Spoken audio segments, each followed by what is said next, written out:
afternoon. Please sit down. Well, welcome again to the 9th Summit of the Americas. A lot of hard work has gone into this summit and a lot of strong and constructive diplomacy so far, I believe. We brought together diverse voices and stakeholders and development and ambition agenda for action to address the issues that matter most to the future of our region. And they're not all the same concerns in one sense, and in another sense, they're all incredibly intertwined. I'm incredibly honored to be hosting all of you here in Los Angeles. My administration and the proposals that we're eager to discuss with you, we want to begin to talk about today. Proposals that I think are a far cry from what we saw from a previous American administration. But equally important, we, the Vice President, we want to listen, hear all of you, what you think we should be doing. In the next few days, we have an opportunity to find ways we can do better for all of our people by working together. And I emphasize together. That's what our people expect of us. And it's our duty to show them the power of democracies to deliver when democracies work together. The United States stands ready to work in partnership with all of you, governments, institutions, civil societies, young leaders of tomorrow. And I invite my fellow heads of state and heads of government of the Americas to join me in adopting concrete hemispheric commitments that are going to advance our efforts to build a more sustainable, resilient, and equitable future. With our action plan on health and resilience, we're going to help our region recover from COVID-19 while strengthening health systems and improving our ability to respond to future health emergencies by investing in health workers. The new America's Health Corps will train 500,000 public health and medical professionals in the region over the next 5 years. The United States is going to fund this together with the Pan American Health Organization. So when the next pandemic hits, which it will, we'll be ready and trained with healthcare workers to administer the vaccines and the needed care, which we don't have now. And it won't cost your countries anything. Through our efforts to strengthen clean energy economy in the Americas, we're committing to not just to energy transition, but to make communities that have been historically marginalized are able to share equally in the gains. With equitable access to both good-paying jobs, we'll create and the affordable clean energy that will be made available.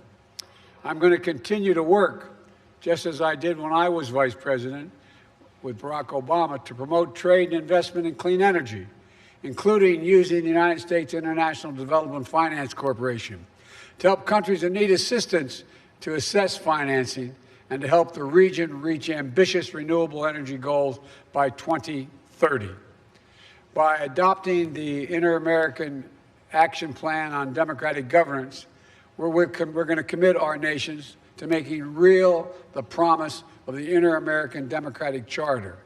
And sometimes we forget what it says. It says inclusive democratic governance, transparency and accountability, protections for human rights of all people, respect for the rule of law.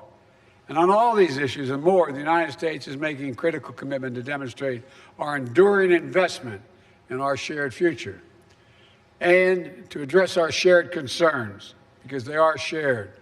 Last night, I announced the America's Partnership Economic Prosperity Plan to drive equitable economic recovery and invest in working families throughout the hemisphere. Today, I rolled out a new partnership in collaboration with the Caribbean countries to address climate change. I just spent a little time with the Caribbean leaders. We have to go back and do a lot more, hear directly about their concerns, and discuss all the ways we can move together. As they pointed out to me just an hour ago, with a sense of urgency, not years, not months, but soon.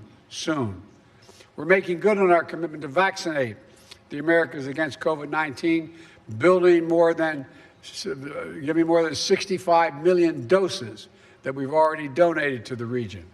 Over the next few days, we're also announcing more than $645 million in a new life-saving assistance to address food insecurity in the region and increase the ability to respond to disasters as well as historic refugee and migration flows.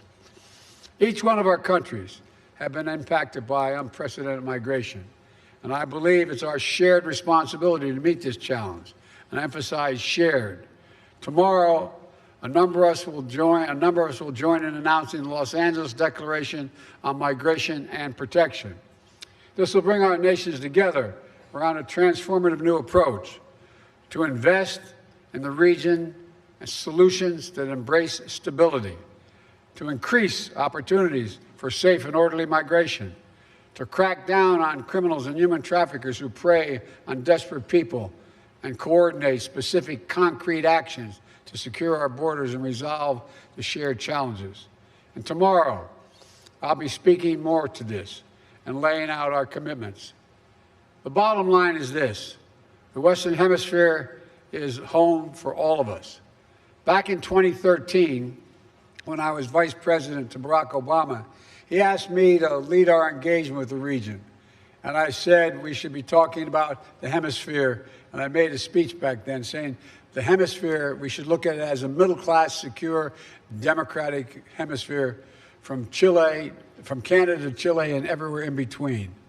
Over the past decade, our region has changed. Challenges we faced have changed. And so our policies and our solutions have to change as well. But I want to be very clear. My fundamental view and my approach to the hemisphere has not changed. I still believe what I said then. I hope that you do too. There is no reason why the Western Hemisphere can't be the most forward-looking, most democratic, most prosperous, most peaceful, secure region in the world. We have unlimited potential. We have enormous resources and democratic spirit that stands for freedom and opportunity for everybody. And no matter what else is happening in the world, the Americas will always be the priority for the United States of America. So thank you again for being part of this summit. We have a busy few days and incredible opportunities ahead of us. So let's get to work. And I'm now supposed to hush up and sit down, and we're going to have a conversation. Is that right? Yes, Mr. President.